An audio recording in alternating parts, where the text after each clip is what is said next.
Olá, sejam todos muito bem-vindos. Eu sou a Juliana, eu sou atriz de formação, sou cientista social e já há alguns anos eu tenho trabalhado tanto com o mercado do cinema independente quanto das webséries, que na verdade são o nosso grande assunto nessa aula que foi contemplada no PROAC 39 de 2021. A minha história com as webséries ela surgiu assim um pouco sem querer. Eu fui fazer um trabalho e de repente eu estava inserida no mundo das webséries porque foi um trabalho justamente para o São Paulo Webfest, que é um evento internacional que acontece aqui em São Paulo, e nesse momento ele está em hiato, mas acredito eu que volte muito em breve, então fiquem de olho.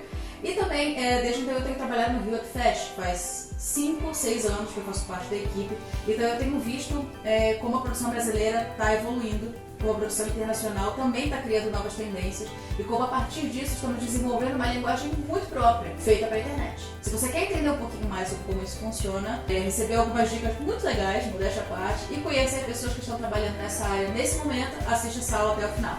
Até já!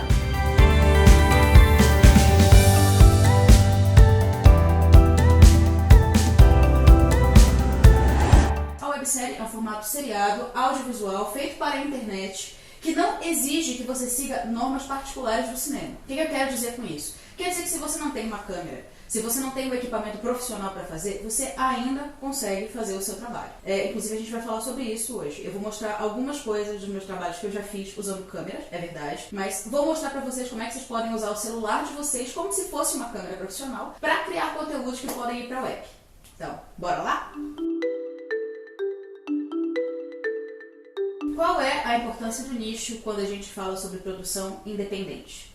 Antes de tudo, a gente tem que pensar o que leva uma pessoa a produzir independentemente para a internet. Em outro momento, a gente pode pegar um caso muito emblemático brasileiro, que foi o surgimento de uma websérie há alguns anos, não lembro agora se 8 ou 9 anos, mas vamos chutar entre 8 e 10, que foi a websérie Red, criada pela Vivi Schiller do Rio de Janeiro. A Red, ela surgiu para fornecer conteúdo lésbico de qualidade para pessoas que estavam muito carentes disso, para um público brasileiro que não se via representado em uma série de produções LGBTQIA+, em especial histórias de mulheres que amam mulheres. Red, assim como várias outras séries, não tinha orçamento necessário para isso, então eles juntaram parcerias e afins e produziram um conteúdo que literalmente rodou o mundo. Red é conhecido como uma das primeiras webséries brasileiras a de fato alcançarem públicos de muitos outros países, assim, e eles conseguiram bancar várias temporadas depois a partir de ajuda de fãs, o que também era inédito até aquela época. Então, assim, o que isso nos leva a pensar? Que as webséries elas são interessantes para quem está pensando em nicho.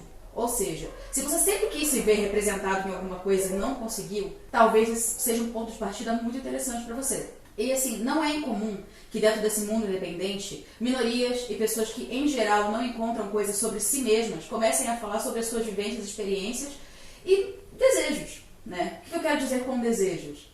Quantas vezes, se a gente parar para pensar nisso, a gente viu na mídia mainstream casais homossexuais sendo representados em situações extremamente cotidianas, tipo, como é que é o Natal em família, né? Como é que é uma comédia romântica com personagens LGBTQIA+.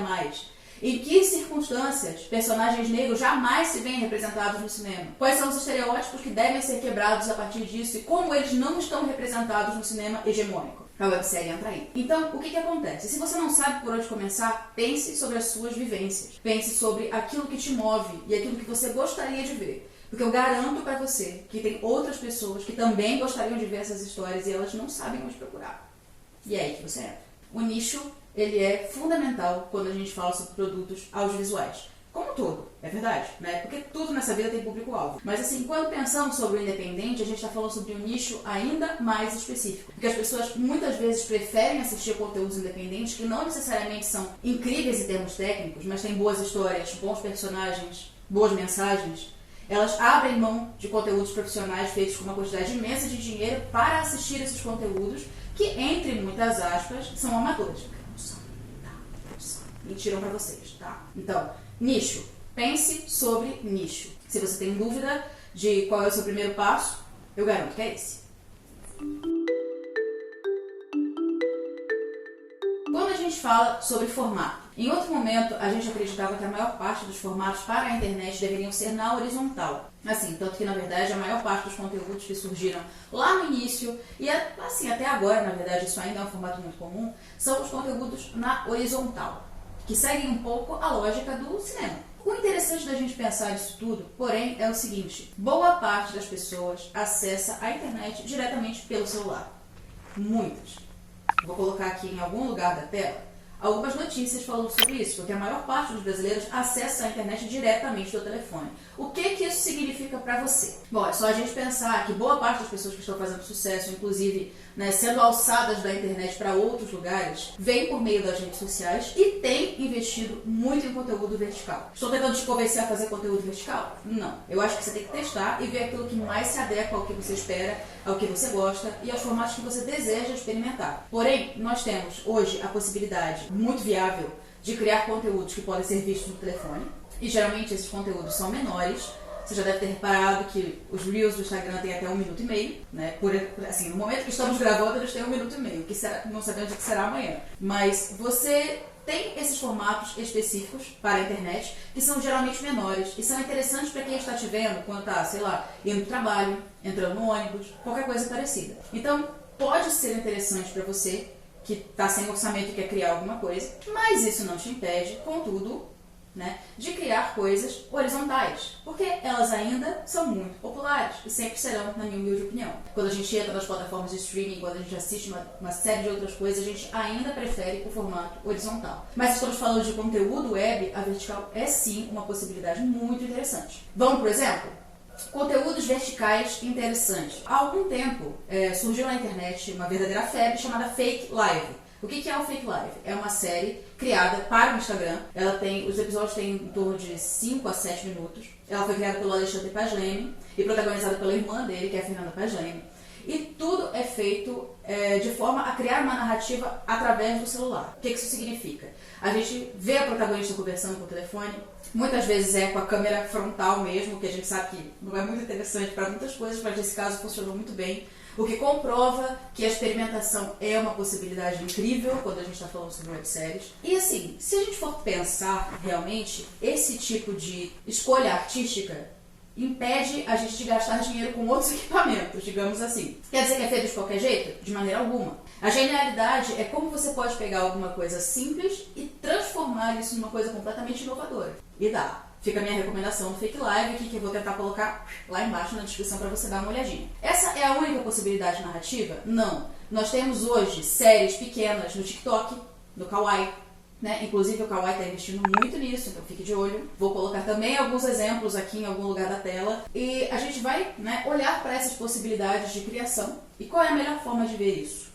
Literalmente acompanhando essas pessoas, vendo o que elas fazem. E as webséries horizontais. Bom, aí a gente realmente tem muitas. Eu vou deixar algumas sugestões também. Nós temos Watermelon Diaries, que é do meu querido amigo Guilherme Sena, e vale muito a pena assistir, e está no YouTube.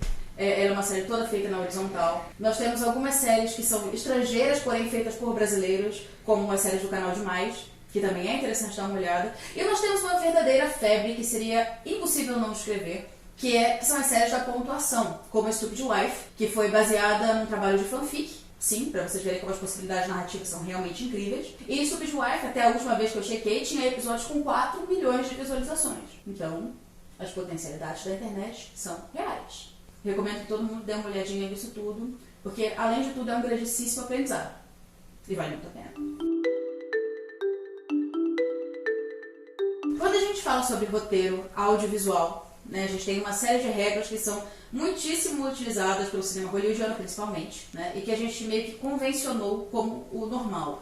E como é que isso é visto hoje, quando a gente pensa sobre produção independente, sobre novos formatos? Porque assim, sejamos francos, aquilo que a gente viu a nossa vida inteira no cinema hollywoodiano não é exatamente o que a gente está vendo agora no Instagram, ou no TikTok, ou no Kawaii, ou na próxima rede que ainda não conhecemos, mas ela vem, porque ela sempre vem. Então nós temos formatos curtos agora, que como acabamos de falar, podem ser verticais ou não. E como é que o roteiro entra nisso? Não existe muito consenso. Vou ser muito sincera, não existe muito consenso. Porque nós estamos descobrindo como esse formato funciona. Na minha humilde opinião, o que é interessante para você que quer escrever os seus próprios roteiros e dar vida a personagens novos? Estudar o básico. O que é estudar o básico? É dar uma olhadinha lá nas pessoas que criaram as primeiras estruturas de roteiro e estudar antes de tudo, e sim, eu sei que tem gente que vai me matar por isso, mas estudar antes de tudo a jornada do herói e a promessa da virgem. E a jornada da heroína também, porque eu também gosto. Por que é relevante falar sobre essas três coisas? Eu vou passar por elas de uma forma muito veloz, quase assassina aqui, porque a gente não tem tanto tempo. Mas eu recomendo muito, muito, muito, muito que você pare para olhar essas estruturas. Quer dizer que você tem que imitar essas estruturas em tudo que você faz? Não.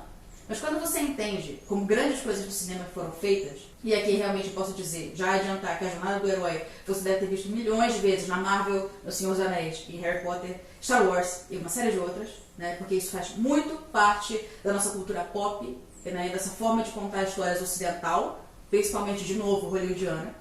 Então, por que eu acho que é importante que você saiba como é a jornada do herói? Você tem que entender como funciona uma estrutura de roteiro, um desenvolvimento de personagem. Isso vai te ajudar muito, ainda que o seu grandíssimo objetivo no final seja subverter isso tudo. Falar nada disso se aplica à minha realidade, eu não vejo como isso funciona. Mas pensa sobre isso.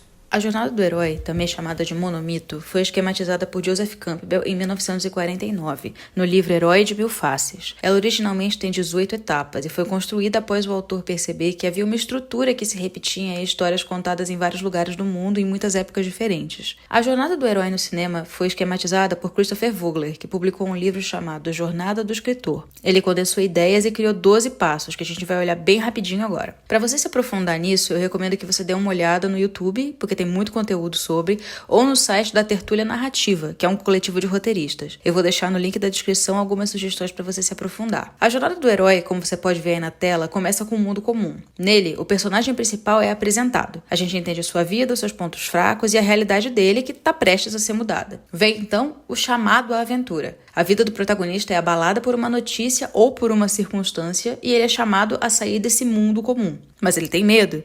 Porque é difícil, então ele recusa esse chamado. Mas pouco depois, ele encontra com o mentor, que faz com que ele entenda o seu papel, desenvolva sua coragem e a autoconfiança para conseguir seguir a sua missão. A gente diz que podem ser vários mentores, na verdade, né? Mas colocamos o mentor, mas não se limite a isso. Vem então a travessia do primeiro limiar, que é quando esse herói é desafiado pelo que ele não conhece. É um caminho de altos e baixos, então nesse processo ele vai conhecer seus aliados, seus inimigos e superar uma série de provas que vêm com essa nova realidade. Chega então a aproximação da caverna oculta, que é a descida para a escuridão, digamos assim. Ele volta a ter medo, ele não sabe se ele vai conseguir. Ele pensa em desistir daquilo. É o momento em que a sua capacidade está sendo colocada à prova e ele não sabe se ele vai conseguir mesmo. Então ele recua e pensa em como ele vai agir. Vem a aprovação. É o ápice das dificuldades do herói até o presente momento. Pode ser uma batalha interior, pode ser uma luta física, depende da história. Ele vence a aprovação, mesmo que com dificuldade, então se fortalece. Acontece então o caminho de volta. Há pensamentos, preparação para o futuro e então a ressurreição, que é o auge de tudo até agora. É o grande momento, a batalha final, o mocinho versus vilão, o tudo ou nada. Finalizada essa etapa, finalmente, ao retorno com o Elixir. O herói sobreviveu a todo esse percurso e ele pode voltar ao seu lugar de origem, mas nada é igual. Ele não é o mesmo, ninguém que passou por ele é o mesmo, nada será como antes. Bonito, né? Um exemplo prático da jornada do herói, como você pode imaginar, é a saga Harry Potter. Mas a gente também pode citar outros trabalhos muito conhecidos, como Senhor dos Anéis ou a história de Rocky Balboa no cinema.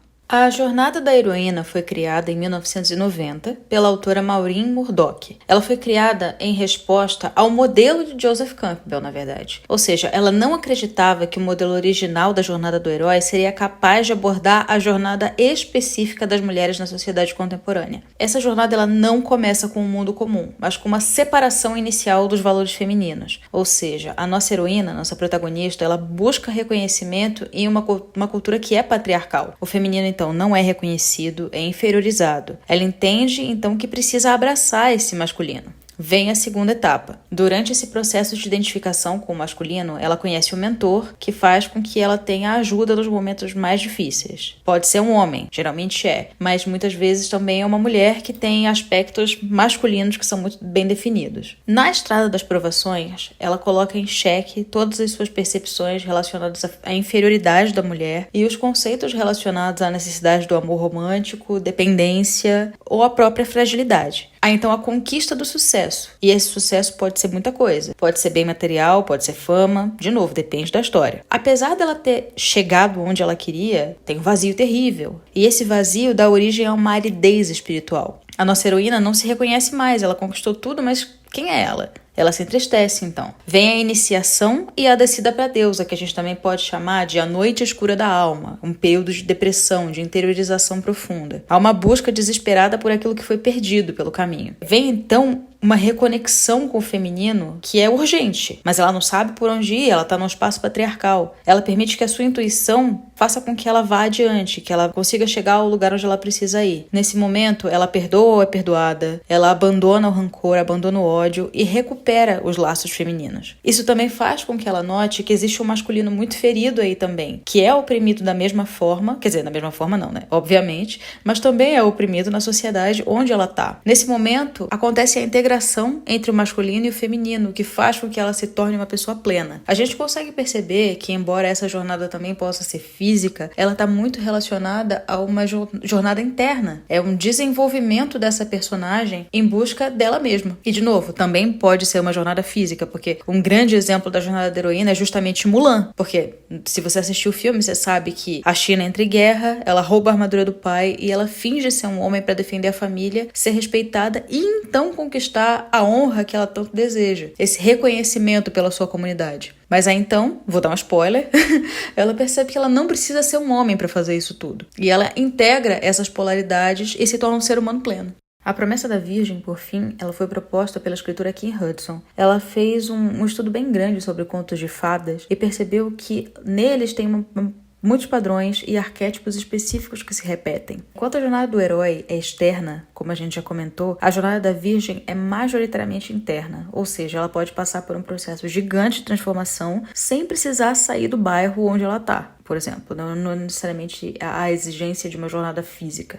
O arquétipo da Virgem, nessa estrutura aqui, confronta expectativas sociais que estão relacionadas à sua própria existência. Não necessariamente, isso é bem importante dizer, o protagonista precisa ser uma mulher. Há casos de protagonistas masculinos que passam pelo processo da Promessa da Virgem, como no caso de Clube da Luta, né, que é um filme muito popular, que é bem simbólico nesse sentido. A Virgem tem uma visão muito limitada de si mesma, por conta de onde ela veio e do que foi imposto a ela. Ela se pergunta quem ela é e o que ela quer fazer. Olhando aqui na tela. Ela vive em um mundo dependente e ela precisa se adequar às imposições das outras pessoas sobre ela. Ela sente o preço de fazer isso e isso faz com que ela se sinta triste. Isso gera crise e sofrimento. Um dia, no entanto, ela tem a oportunidade de brilhar e ela abraça isso. Ela veste esse papel, que é a sua essência verdadeira. É quando ela nota que aquele é o lugar que ela nasceu para ocupar. Essa é a verdade dela. Ela ainda está no mundo dependente, mas em alguns momentos ela consegue fugir dele e vai para o seu mundo secreto, que é esse lugar onde ela é verdadeiramente ela. Ela começa a ir e voltar entre o seu mundo dependente e o mundo secreto, enquanto cresce e cresce. Só que em determinado momento esse crescimento é tão grande que o mundo dependente já não serve mais. Ela brilha tanto que ela é descoberta. Então o reino, esse mundo conhecido, entra em caos absoluto. É o momento em que a Virgem se pergunta se ela realmente quer viver as expectativas dos outros. Ela abandona as coisas que faziam com que ela ficasse imóvel e, consciente dos próprios desejos, do seu eu verdadeiro, ela vaga pelo deserto. Ela questiona se ela tem que voltar ao que ela era, se ela quer satisfazer as outras pessoas ou se ela quer ser verdadeira com ela mesma. Ela decide que ela vai brilhar a sua luz e ela compra isso, ela paga as consequências. E o reino, diante dessa transformação tão óbvia, precisa se reorganizar. Quando finalmente acontece esse equilíbrio, o mundo ao redor dela brilha mais forte do que nunca. A transformação aconteceu e nada mais é como o mesmo, é como era antes, né? Nada mais é o mesmo. Além do Clube da Luta, que a gente já citou, outro filme que também bebe muito da Promessa da Virgem é O Diabo Veste Prada. Breaking Bad, que também é um clássico para quem gosta de seriado, tem característica tanto da jornada do herói quanto da Promessa da Virgem. Ou seja, sim, nós podemos misturar as estruturas narrativas, mas para fazer isso, como eu já comentei, é preciso conhecer como essas narrativas são contadas. Dessa maneira, a gente consegue subverter as histórias com propriedade.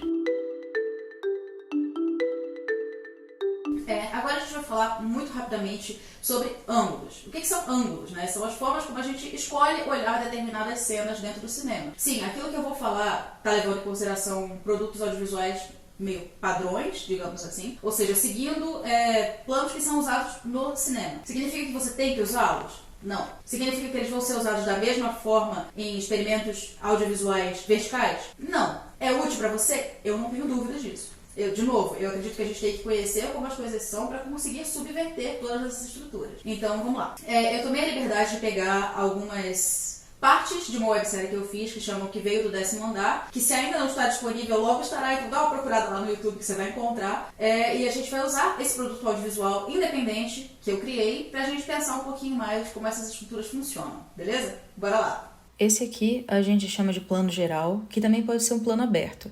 Ele é utilizado para mostrar o cenário, para ambientar mesmo. Esse é o meio primeiro plano. As pessoas são enquadradas mais ou menos da cintura para cima. O que vocês viram agora, o momento em que ele coloca a bebida no copo, é o plano detalhe. É literalmente para detalhar alguma coisa. Passamos agora para o primeiro plano, do peito para cima. É um plano que aproxima mais do personagem. Ou seja, a gente começa a olhar agora um pouco mais para as emoções dele. O cenário está diminuindo ao fundo, como você pode perceber. Esse aqui é um plano americano ou cowboy. É bom para visualizar a movimentação e reconhecer personagens. Por fim, o primeiríssimo plano. A figura humana é enquadrada do ombro para cima e é um plano bem íntimo que a gente também chama de big close-up.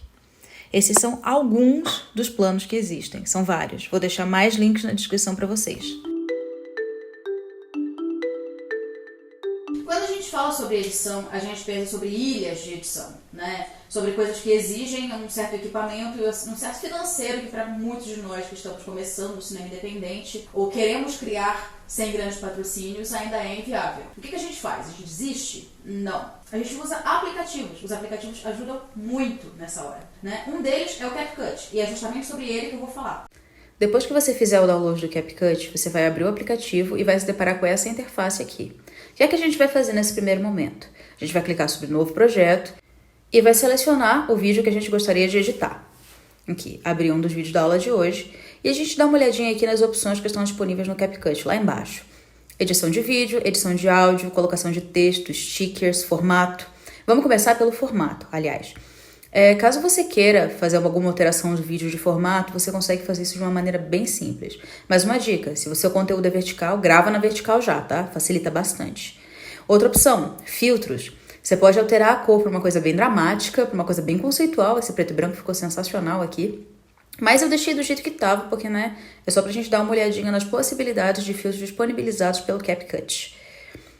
Aqui ficou do mesmo jeito que estava, né? Diga-se de passagem. Outra coisa que a gente pode ver, camada é legal também. O que tem na camada? Você escolhe outro vídeo e sobrepõe os vídeos. Fica um visual bem interessante que pode funcionar muito para vídeos de divulgação, para experimentos. Você pode criar uma linguagem a partir daqui. Voltando ao menu inicial.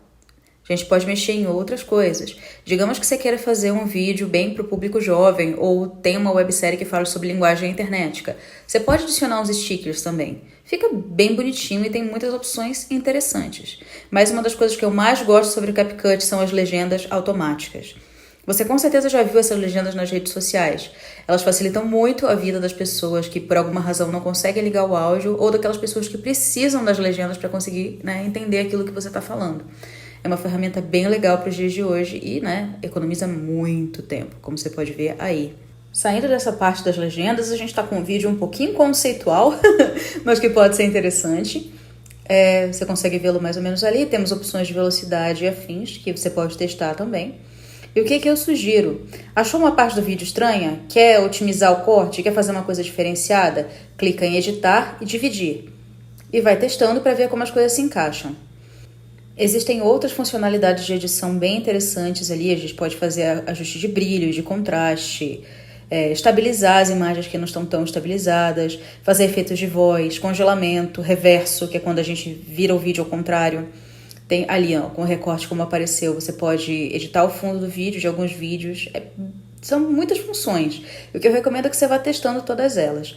Por fim, nós temos o áudio. Você pode colocar sons que já estão disponíveis na plataforma, colocar trilha sonora específica e fazer uma locução, que é justamente o que eu estou fazendo. Ficou satisfeito? É a hora de exportar o seu arquivo. Dependendo do tamanho, ele pode levar algum tempinho para ficar pronto, mas tenha paciência. Não fecha a tela, porque isso pode dar ruim e nem bloqueia, tá? Só aguarda.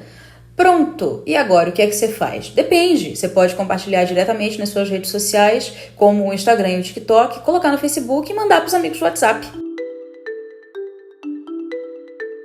Dicas para melhorar o som. O som, né, minha gente? O som é bastante complicado, não é pra todo mundo, viu? Pra todo mundo. O som geralmente é uma das partes mais difíceis quando a gente tá gravando independentemente, porque a gente tá o tempo todo, né, sendo submetido a muitos estímulos e dependendo de onde a gente tá gravando, às vezes dá problema. Hoje, felizmente, existem microfones de lapela que eles podem ser acoplados nos telefones celulares. Ou seja, enquanto você grava com um outro telefone, como eu estou fazendo agora, você pode gravar o áudio, que eu também estou fazendo agora, né, em outro dispositivo e depois juntar essas duas coisas dentro de ferramentas de edição como o CapCut. Essa é uma forma boa de melhorar o áudio. Ajuda muito. Essa é a minha dica para dar uma melhorada no som. Quando você tem assim, uma possibilidade financeira um pouco melhor, é interessante sim pensar em investir num boom, né, que é um microfone que fica mais próximo ali, né, que consegue captar direcional aquilo que as pessoas estão falando, e isso melhora muito a qualidade do que você está fazendo. Mas pensando nessa questão independente, vamos ver o que a gente tem para fazer. Microfone de lapela para celular, que você acha no Mercado Livre, você acha em vários outros lugares com preço bem em conta. Então, vale a pena. Acerca da trilha sonora, o que é que eu posso te dizer? Felizmente, existem muitas bibliotecas de áudio que são gratuitas, quase gratuitas, ou que permitem que você faça a utilização delas em materiais não comerciais, né? O YouTube tem uma biblioteca muito legal, mas ela não é a única. Eu vou colocar aqui na descrição do vídeo algumas possibilidades para você dar uma olhadinha. Aí você descobre o que você precisa fazer para usar essas trilhas. Mas adianto que a trilha faz uma diferença enorme no material que você está usando. Se você usa o Instagram, você já reparou que muitas vezes a música ela leva para lugares incríveis, né? E ela viraliza muito rápido. Uma coisa que as pessoas sempre perguntam é: como é que eu arranjo gente para me ajudar naquilo que eu estou fazendo? Então, idealmente, você sai trocando ideia com as pessoas que estão ao seu redor, né? Você descobre quais são os criadores que estão ali na sua região, mas na impossibilidade de fazer isso não tem problema. Existem grupos do Facebook, por exemplo, que podem te ajudar nisso. Tem vários grupos de criadores independentes, gente precisando de atores, gente precisando de gente que quer aprender, digamos assim. Então, uma boa estratégia é: procure nas redes sociais. Sempre tem gente procurando você. Vai por mim, realmente tem. E assim, publicar no Instagram também é uma boa. Publicar no TikTok e nas outras redes sociais de sua preferência também pode ser legal. Fazer meio que um chamamento para saber quem é que pode te ajudar nas coisas dentro dos seus, né, das suas possibilidades financeiras. E o que eu digo é: sempre abra o jogo. Diga: olha, esse trabalho é independente, a gente não tem patrocínio para fazer, porém a gente espera que aconteça tal, tal e tal. O nosso objetivo é esse. Você não precisa ter como objetivo fazer um primeiro trabalho que te renda uma quantidade obscena de dinheiro, digamos assim. Talvez você queira descobrir como é que funciona. O que importa é você chegar para a pessoa e dizer: eu quero fazer isso, isso e isso. Os meus recursos são esse e esse. Tá dentro? Acredita, gente, no independente, a maior parte das coisas que você faz é com parceria. E quando um cresce, ele sai levando todo mundo. Eu não acredito que seja um lugar onde a competitividade tem que estar em dia. Porque, na verdade, são pessoas que querem construir alguma coisa por meio de uma linguagem que está crescendo muito. Então, esse é o momento de juntar pessoas. Esse é o momento de se profissionalizar coletivamente. Porque por meio dessa troca, a gente aprende muita coisa. E a gente evolui a qualidade daquilo que a gente está fazendo. Então, com relação a figurino, eu particularmente adoro. Eu acho que faz muita diferença. Sei, não, eu acho não, realmente faz muita diferença. Mas quando a gente não tem tanta coisa para fazer, o que é que a gente faz? A gente cria uma paleta, e a gente poderia ter uma aula inteira para falar sobre isso, mas o que eu recomendo é dar uma olhadinha sobre estudos de cor no cinema, que vai te fazer muita diferença. Estabelecer uma paleta e pensar dentro do armário dos atores e da produção envolvidos aquilo que pode ser usado, e se existe alguma possibilidade de comprar algo além em brechóis, bazares e similares. Porque, de novo, independente é isso, é fazer caçada de coisas que podem ser utilizadas tanto para compor o figurino quanto para compor o espaço onde você vai criar alguma coisa. E não tenha medo de pedir não. Peça pro pai, peça pra mãe, peça pro coleguinha, peça pra vizinha, pra todo mundo. De novo, parceria. Parceria muitas vezes é isso também. A gente está chegando ao fim dessa pequena aula, desse pequeno passadão sobre o mundo das webséries. E o que eu posso te dizer é: para aprender, assista. Pule de cabeça nesse mundo, assista ao máximo de pessoas que você puder. Isso vai fazer diferença para você entender as estruturas narrativas que estão sendo utilizadas, para você entender o que é que está fazendo sucesso, como é que você pode botar o seu tom em cima daquilo que está sendo falado, quais são as discussões que estão em voga, como é que elas se relacionam com o seu nicho, tudo isso. E assim, não tenha medo de começar. Quando a gente começa, a gente permite que coisas incríveis aconteçam. A gente se permite ser surpreendido por aquilo que de início está nas nossas mãos, mas de repente ganha vida própria. Permita-se fazer. Em vez de ficar esperando a hora certa. Só vai. Até a próxima.